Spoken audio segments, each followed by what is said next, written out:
নমস্কাৰ স্বাগতম জনাইছো মোৰ ইউটিউব চেনেললৈ আজি ভিডিঅ'ৰ বিষয়বস্তু লৈ আহিছো তৃতীয় শ্ৰেণীৰ অসমীয়া বিষয়ৰ আহি থাকিবলগীয়া পৰীক্ষাৰ সম্ভাৱ্য প্ৰশ্নসমূহৰ উত্তৰ লৈ যদি এই ভিডিঅ'টো চাই ভাল লাগে তেন্তে লাইক কমেন্ট শেয়াৰ কৰিব আৰু যদি মোৰ চেনেলটোলৈ নতুনকৈ আহিছে তেতিয়াহলে সাবস্ক্ৰাইব কৰিবলৈ নাপাহৰিব এতিয়া আহকচোন পলম নকৰি ভিডিঅ'টো আৰম্ভ কৰোঁ সম্ভাৱ্য প্ৰশ্নৰ প্ৰথম প্ৰশ্নটো ৰাখিছো যে পাঠ্যপুথিত থকা নতুনমলা গীত নাইবা ভেবেলাৰ ভোগ কবিতাটিৰ প্ৰথম ৮ শাৰী মুখস্থ লিখা এইখিনিতে ক'ব খুজিছো যে নতুনমলা গীত এটি গীত হয়নে তো সেই গীতটি যদি আমি অকমান আতৰাই ভেবেলাৰ ভোগটো চাবলৈ যাওঁ তেতিয়াহলে ভেবেলাৰ ভোগ কি হয় কবিতা হয় তো কবিতাৰ যদি ৮ শাৰী আহে তেতিয়াহলে একেবাৰে কোনো ধৰণৰ সন্দেহ নথকাকৈ ভেবেলাৰ ভোগ কবিতাটিৰ কিন্তু ৮ শাৰী আহিব পাৰে আমি বাৰু দুইটাই মুখস্থ কৰি ৰাখিবলৈ চেষ্টা কৰিব লাগিব কিন্তু মই কৈছো ভেবেলাৰ ভোগটি ভালকৈ প্ৰিফাৰ কৰিছো যে হেতু যাতে ভালকৈ মুখস্থ কৰি ৰখা যায় ঠিক আছে এটা স্পেলিং ধুনিয়াকৈ সোৱা যায় যাতে কাৰণ ভেবেলাৰ ভোগটি এটা কবিতা হয় এইবাৰ নাহিলেও 6 মাহিলী পৰীক্ষাত হলেও ভেবেলাৰ ভোগ কবিতাটি আহিব পাৰে ঠিক আছে তো হেতু ভালদৰে মুখস্থ কৰি ৰাখিবলৈ চেষ্টা কৰিলে হল মই বাৰু উত্তৰত দুইটা কবিতাই ধুনিয়াকৈ লিখি ৰাখিবলৈ চেষ্টা কৰিছো ৮ শাৰী লিখি ৰাখিছো মই দেখুৱাবলৈ এতিয়া চেষ্টা কৰিম যে উত্তৰ নতুনমলা গীত গীতিকাৰ ডক্টৰ নিৰ্মল প্ৰভা বৰদলৈ আকাশ আকাশ ইমান আকাশ লাগে ইমান ভাল পৃথিৱী এখন ঘৰ আকাশ তাৰে বেলি পৰিল পিছল খালে নেকি গছৰ আগৰ ৰঙা ৰদে চালে জুমি জুমি ইয়াতে কিন্তু ৯ শাৰী হৈছে কাৰণ ইয়াতে ৫ শাৰী আছে আৰু ইয়াতে ৪ শাৰী আছে আমি ইয়ালৈকেও লিখিব নোৱাৰো তো ইয়াতে ৯ শাৰী লিখিব লগা হৈছে ঠিক আছে এতিয়া আমি ভেবেলাৰ ভোগটি চাইছো ইয়াতে ধুনিয়াকৈ ৮ শাৰী জুৰি গৈছে তো মই সেইকাৰণে কৈছো যে ৮ শাৰী ভেবেলাৰ ভোগৰ কবিতাৰ ভালদৰে মুখস্থ কৰি ৰাখিবলৈ চেষ্টা কৰিলে হল ভেবেলাৰ ভোগৰ ৮ শাৰী আহিবই এতিয়া ভেবেলাৰ ভোগ ভেবেলা ওলাল মাঘী দমাহিত হুহুৰৰ ঘৰলৈ বুলি গুৰৰ টেকেলি কলৰ আখিটি ভাৰ কৰি ললে তুলি বাট কৰি বাই আবেলি পৰত পালে হুহুৰৰ ঘৰ লতাৰ পানীৰে হাত ভৰি ধুই পানী খালে কলহৰ আৰু এইখিনিতে আৰু এটা কথা ক'ব খুজিছো যেতিয়া আমি কবিতাটো লিখিম তেতিয়া কিন্তু শিৰোনামটো লিখিবলৈ পাহৰিব নালাগে আমি যেতিয়া প্ৰশ্নটো দেখিলো ভেবেলাৰ ভোগ লিখিব দিছে তো আমি একেবাৰে লাইনৰ পৰা আমি আৰম্ভ কৰি গলো তেনেকুৱা নহয় সদায় কবিতাৰ শিৰোনামটো উত্তৰত লিখিবলৈ চেষ্টা কৰিব লাগে তাৰ পিছতে আমি ধুনিয়াকৈ কবিতাটো লিখিব লাগে ঠিক আছে এতিয়া মই ইয়াতে লিখিছো ২ নম্বৰ উত্তৰ লিখা যিকোনো 10টা মই ইয়াতে 12টা নেকি 12টা চাগে প্ৰশ্ন দি থৈ দিছো তাৰে যিকোনো 10টা লিখিব দিছো মই বাৰু গুটেইবোৰৰে উত্তৰ লিখি ৰাখিছো কাৰণ নাজানো কোনটো প্ৰশ্ন কোনটো আহিব হয়নে হেহে যিমানখিনি পাৰো যিমানখিনি আহিব লগা যেন অনুভৱ কৰিছো সেইখিনি দিবলৈ মই চেষ্টা কৰিছো এতিয়া ক প্ৰশ্নটো লিখা হৈছে যে নতুনমলা গীতটিত গীতিকাৰে আকাশখনক কাৰ সৈতে ৰিজাইছে ইয়াৰ উত্তৰ হ'ব উক্ত গীতটিত গীতিকাৰে আকাশখনক ঘৰৰ ছালৰ সৈতে ৰিজাইছে খ প্ৰশ্নটো ৰাখিছো যে বান্দৰজাক বাগিচাখনলৈ কি বিচাৰি আহিছিল উত্তৰ হ'ব বান্দৰজাক বাগিচাখনলৈ আহাৰ বিচাৰি আহিছিল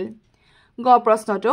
ভেবেলাই কেতিয়া হুহুৰৰ ঘৰ পাইছিল উত্তৰ ভেবেলাই আবেলি পৰত হুহুৰৰ ঘৰ পাইছিল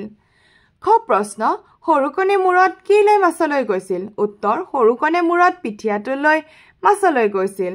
ঙ প্ৰাঞ্জলহতৰ বিদ্যালয়ত কি চলি আছিল উত্তৰ প্ৰাঞ্জলহতৰ বিদ্যালয়ত বিদ্যালয় সপ্তাহ চলি আছিল প্ৰথম ছ মেজি কোনটো বিহুত সাজে উত্তৰ মেজি মাঘ বিহুত বা ভোগালী বিহুত সাজে দ্বিতীয় ছ প্ৰশ্ন ৰজাৰ পুখুৰীত কোনে গা ধুব বিচাৰিছিল উত্তৰ ৰজাৰ পুখুৰীত কপয়ে গা ধুব বিচাৰিছিল বৰ্গীয় জ প্ৰশ্ন সৰুকণে বৰশী বাই কেইটা পুঠি মাছ পাইছিল উত্তৰ সৰুকণে বৰশী বাই 11টা পুঠি মাছ পাইছিল ঝ প্ৰশ্ন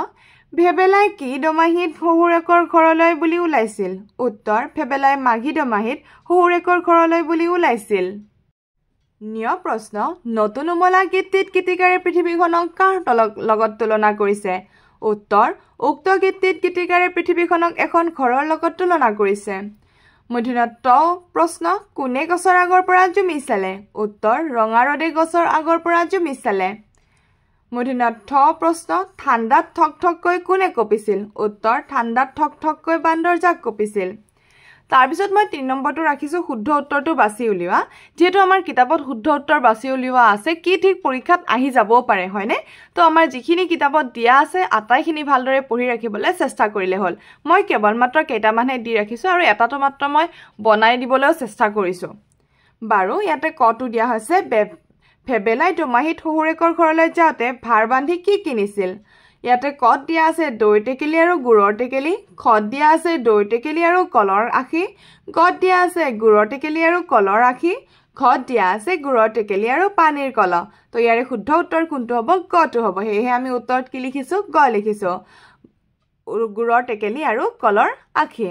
তাৰ পিছত এটা মই নিজে বনাই লিখিছো ভৰি নহলেও কোনে কুবেৰে যায়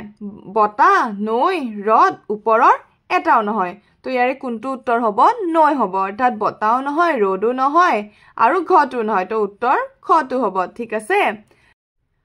গ প্ৰশ্ন পুখুৰীটো কেনেকৈ ডাঙৰ কৰিছিল খান্দি হাতবোৰ খুলি দি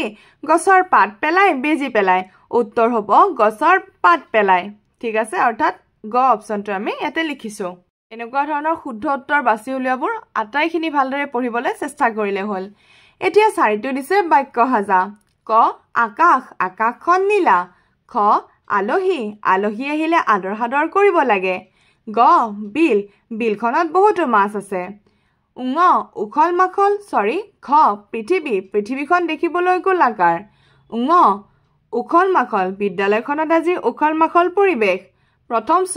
কাণ কাণ আমাৰ শৰীৰৰ এক অংগ ইয়াতে মই কেৱল মাত্ৰ কেইটামানহে দি থৈ দিছো কিতাপত যিমানখিনি আছে আটাইখিনি মনত ৰাখিবলৈ চেষ্টা কৰিলে হ'ল তাৰ পিছত 5 নম্বৰটো দিয়া হৈছে অৰ্থ লিখা ক পিঠিয়া পিঠিয়া মানে হৈছে পিঠিত লোৱা জাপি খ টিঙনা ঘৰ মানে হৈছে পায়খানা গ আটিগুৰি মানে হৈছে আগগুৰি খবৰ মানে হৈছে বাতৰি আঠে বেঠে মানে হৈছে আদৰেৰে চুপ লোৱা মানে হৈছে খাপ দিয়া তাৰ পিছত আকৌ এটা প্ৰশ্ন লিখা হৈছে ফেবেলাই শহুৰেকৰ ঘৰত কি কি খাইছিল এইটো হয়তো দীঘল প্ৰশ্ন হিচাপে আহিব পাৰে ইয়াৰ উত্তৰটো এনে ধৰণে লিখা হৈছে যে ফেবেলাই শহুৰেকৰ ঘৰত চিৰা দৈ জুলীয়া গুড় চুঙা পিঠা তিল পিঠা খিলা পিঠা ফেনি পিঠা তেল পিঠা নুতুলি পিঠা লাৰু সুতুলি পিঠা টোপোলা পিঠা সান্দহ কৰাই ইত্যাদি খাইছিল তাৰ পিছত দিয়া হৈছে তলৰ প্ৰশ্নসমূহৰ উত্তৰ দিয়া এই যিকিটা প্ৰশ্ন দিয়া হৈছে প্ৰত্যেকতে 2 নম্বৰকৈ থাকিব পাৰে ক ফেবেলাই টিঙনা ঘৰত কিয় সোমাবলগীয়া হ'ল উত্তৰ ফেবেলাৰ পেট টান মাৰি ধৰাত টিঙনা ঘৰত সোমাবলগীয়া হ'ল খ বান্দৰজাক গছৰ তলত কিয় আশ্ৰয় লৈছিল উত্তৰ বান্দৰজাকে গছৰ তলত বৰষুণৰ পৰা ৰক্ষা পৰিবলৈ আশ্ৰয় লৈছিল গ কাৰ মাজত বেডমিণ্টন প্ৰতিযোগিতা হৈছিল উত্তৰ পঞ্চম শ্ৰেণীৰ দীপা আৰু ৰুমাৰ মাজত বেডমিণ্টনৰ প্ৰতিযোগিতা হৈছিল তলৰ কোনবোৰ খেল গুৰু ক্ৰিয়া আৰু লঘু ক্ৰিয়া লিখা ক্ৰিকেট হকি কেৰম লুডু দবা দৌৰ গুৰু ক্ৰিয়া হৈছে যিবিলাক বাহিৰত আৰু লঘু ক্ৰিয়া হৈছে যিবিলাক ভিতৰত গুৰু ক্ৰিয়াৰ ভিতৰত লিখা হৈছে ক্ৰিকেট হকি দৌৰ আৰু লঘু ক্ৰিয়াত লিখা আছে কেৰম লুডু দবা তাৰ পিছত দিয়া হৈছে উপযুক্ত শব্দ ব্যৱহাৰ কৰি খালি ঠাই পূৰ কৰা কিনকিন ঠক ঠক গুজৰি গুমৰি ইয়াতে কিনকিনটো লিখা হৈছে যে কিনকিনকৈ বৰষুণ আহিছিল খটো লিখা আছে কেইটামান বান্দৰে মনৰ ভিতৰত গুজৰি গুমৰি আছিল গটো লিখা আছিল হিয়ত ঠাণ্ডাত ঠক ঠককৈ কঁপিবলৈ ধৰিছিল ইয়াৰে পৰা আমি ধুনীয়াকৈ শব্দবোৰ বিচাৰি পেলাই খালি ঠাইবোৰ পূৰ কৰি দিছো তাৰ পিছত আমাৰ শেষৰ প্ৰশ্নটো ৰখা হৈছে যে যুক্তাক্ষৰ গঠন কৰি একোটাকৈ শব্দ লিখা দন্ত্য ন যোগ দন্ত্য ট নৈতেন ট সমান অন্ত মূৰ্ধন্য ন যোগ মূৰ্ধন্য ড নৈদেন ড সমান কাণ্ড এনেধৰণে লিখা আছে আৰু এইখিনিতে ক'ব খুজিছো যে বাকলি থকা মাছ বা বাকলি নথকা মাছবোৰো চাবলৈ চেষ্টা কৰিলে হ'ল দেই এইবোৰৰ নামবোৰ চাবলৈ এইকাৰণে চেষ্টা কৰিব দিছো যদি কোনো ধৰণৰ প্ৰশ্ন আহি যায় তেতিয়াহ'লে ছাত্ৰ ছাত্ৰীয়ে লিখিব নোৱাৰিলে মোৰেই দুখ লাগিব যে মই যিখিনি দিছিলো তাৰ ভিতৰত অহা নাই হয়নে হেহে যিখিনি কিতাপত মই পঢ়াইছো কিতাপৰ পৰা যিখিনি পঢ়াইছো ভালদৰে আটাইখিনি ধুনীয়াকৈ নিয়াৰিকৈ চাবলৈ চেষ্টা কৰিলে হ'ল যাতে ছাত্ৰ ছাত্ৰীসকলে যিখিনি পৰীক্ষাত আহে আটাইখিনি লিখিব পাৰে হ'ব তো সকলোকে পৰীক্ষাৰ কাৰণে বেষ্ট উইচেছ থাকিল আৰু মই যিমানবোৰ প্ৰশ্ন কাকতত অৰ্থাৎ সম্ভাৱ্য প্ৰশ্নসমূহ দিছো আটাইবোৰৰ উত্তৰসমূহ ভালদৰে মনত ৰাখি পেলাই পৰীক্ষা লিখিবলৈ ভালকৈ চেষ্টা কৰিলে হ'ল তেন্তে আজিৰ কাৰণে Thank you for watching.